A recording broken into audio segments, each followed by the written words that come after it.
ఏమిటి మంచితనం? अच्छाई क्या है? Good behaviour, good manners, good discipline, good character. अच्छाई यानी अच्छा व्यवहार, अच्छा शिष्टाचार, अच्छा अनुशासन और अच्छा चरित्र। మానవత్వమునందు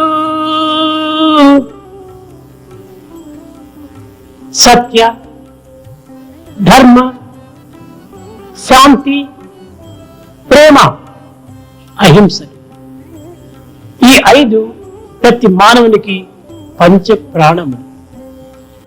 मानवत्व में सत्य, धर्म, शांति, प्रेम और अहिंसा होते हैं। ये पांचों सिद्धांत मानव जीवन के पंच प्राण होते हैं। మానవుని ప్రయాణము అతి సూక్ష్మమైనటువంటి, అతని యొక్క జీవితం యొక్క గమ్యం కూడాను అత్యంత సమీపమైనటువంటి। मनुष्य जीवन का एक गंतव्य होता है जो बहुत ही सूक्ष्म और बहुत ही समीप होता है। ఇట్టి సమీపమైన ప్రయాణమును మానవుడు గమ్యము చేరటానికి అనేక జన్మలు, అనేక సంవత్సరములు కాలము తీసుకుంటున్నాడు। इस छोटी सी जीवन यात्रा के गंतव्य तक पहुंचने के लिए मानव बहुत ज्यादा समय लेता है एवं वास्तव में कई जन्म लेता है। ఎందుకు ఇంతకాలం? इतना समय क्यों? ఎందుకు ఈ శ్రమలు? इतना परिश्रम क्यों? చాలా సమీపమైన ప్రయాణం ఇది। ये अंतिम लक्ष्य तो तुम्हारे बहुत ही समीप होता है। ఫ్రమ్ ఐ టు వి, ఇదే ప్రయాణం। ये मैं से हम तक की एक छोटी सी यात्रा है। నేను అనేటువంటి స్థానం నుంచి మనము అనే స్థానానికి చేరటమే మానవుని యొక్క జన్మము, గమ్యం। मानव जीवन का ये रहस्य और इसका अंतिम लक्ष्य मैं से हम तक की यात्रा में ही छुपा है। ఈనాటి యువతి యువకులు యావత్ ప్రపంచం నందున్నటువంటి యొక్క విషయంలన్నీ కూడాను తెలుసుకొనుటకు గుర్తిస్తున్నారు, ప్రయత్నిస్తున్నారు। युवा आजकल हर तरह से प्रयास करके ये जानने की कोशिश करते हैं कि दुनिया में क्या हो रहा है। కానీ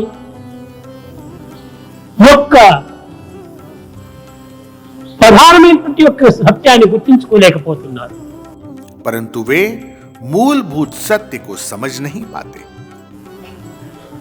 యావత్ ప్రపంచం నందు గల సమస్త విషయములు కూడా గుర్తించినంత మాత్రమున మనకు వచ్చే ఫలితమే మాత్రము లేదు। सारी दुनिया में क्या हो रहा है इसे जानने के प्रयास से तुम्हें कोई भी फायदा नहीं होगा।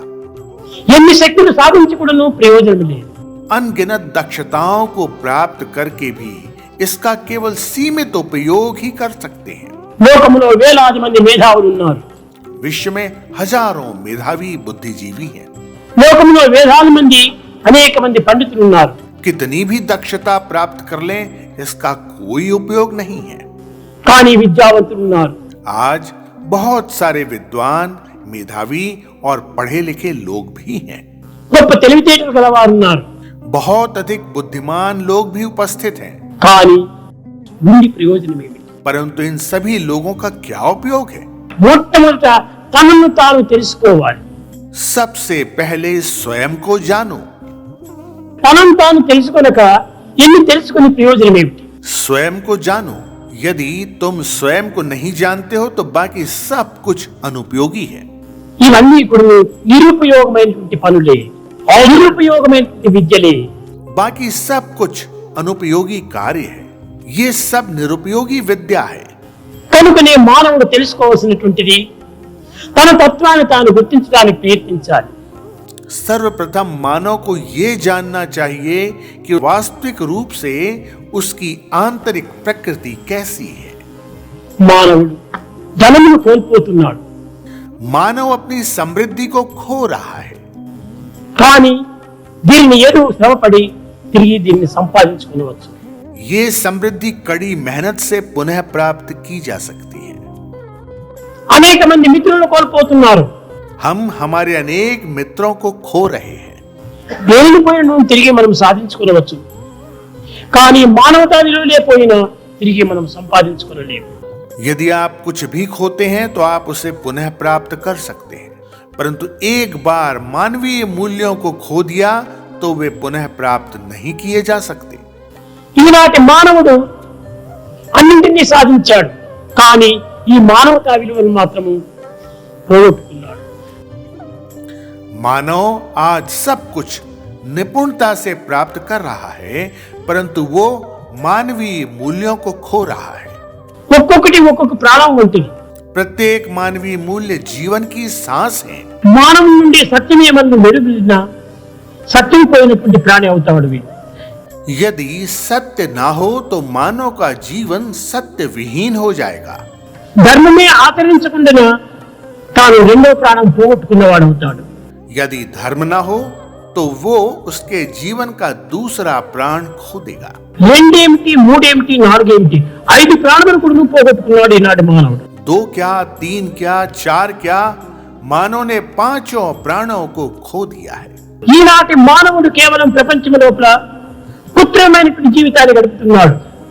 आज का मानव कृत्रिम जीवन जी रहा है. సహజ జీవితాన్ని గడపటం లేదు.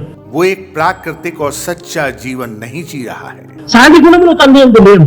उनके पास वास्तविक नैसर्गिक गुण नहीं है. కేవలము బ్రాహ్మణ వేషం వేసినట్టుగా మానవ వేషమును ధరించి జీవితాన్ని డెడ్ బాడీ మాదిరి ఉపయోగపెట్టుకుంటున్నాడు. मनुष्य एक नाटक में अभिनेता की तरह जीवन जी रहे हैं, जबकि वास्तविकता में इस जीवन का उपयोग एक मृत शरीर के रूप में कर रहे हैं. ప్రతి మానవునికి దైవం చాలా ప్రధానమైనటువంటిది. वास्तव में भगवान इन प्रत्येक के लिए महत्वपूर्ण है. Who is God, where is God అని క్వశ్చన్ వేసుకుంటే truth is God, love is God. यदि आप प्रश्न पूछते हैं फिर भगवान कौन है, भगवान कहाँ है, तुम समझ जाओगे कि सत्य ही भगवान है और प्रेम ही भगवान है. ఈ ట్రూత్ భారతీయుల truth, American truth, Japan truth, German truth, Pakistan truth అనే భేదం లేదు. ట్రూత్ అందరికీ ఒక్కటే. भारत का सत्य, अमेरिका का सत्य, जापान का सत्य, जर्मनी का सत्य अथवा पाकिस्तान का सत्य अलग अलग नहीं होते, बल्कि सत्य एक ही होता है. ప్రపంచమునకు అన్నింటికీ ట్రూత్ అదే దైవము. और ईश्वर ही पूरे विश्व के लिए एकमात्र सत्य है. దేశ భాషలు, ప్రవర్తనలు, సిద్ధాంతములు వేరు వేరు ఉండవచ్చును, కానీ సత్యం ఒక్కటే. भाषाएं, परंपराएं और विचारधाराओं में अंतर हो सकता है, परंतु सत्य एक ही होता है. ఇట్టి సత్యం నాస్తి ప్రియో ధర్మ. ప్రేమ అనేటువంటి ఒక సత్యాన్ని మనం పోగొట్టుకున్నాం. सत्य से बढ़कर और कोई धर्म नहीं होता, और ये मूलभूत सत्य ही आज खो गया है. ప్రేమ మానవుని యొక్క ప్రాణ సమానము. प्रेम हमारे प्राणों के समान है. Love is God, live in love. प्रेम ही भगवान है, हमेशा प्रेम में रहो. ఆ ప్రేమని ఈనాడు మనము కోల్పోయినాం. हम उस प्रेम को भी आज खो चुके हैं. ఈ ప్రేమ కూడాను కృత్రిమైన ప్రేమగా నటిస్తున్నాము. और तो और आजकल प्रेम भी कृत्रिम हो गया है. ఈ ప్రేమ అట్టిది కాదు. Heart to heart, love to love. परंतु दैवीय प्रेम तो हृदय से हृदय तक होता है, प्रेम से प्रेम तक होता है. Not body to body. यह शरीर से शरीर तक नहीं होता. Body is like a water bubble. यह शरीर तो पानी के एक बुलबुले के समान है. Mind is like a bad monkey. मन एक पागल बंदर के समान होता है. Don't follow the mind, don't follow the body. मन की मत सुनो, शरीर की भी मत सुनो, ఫాలో ది కాన్షియస్. अंतरात्मा की सुनो. समस्त लोका सुखिनो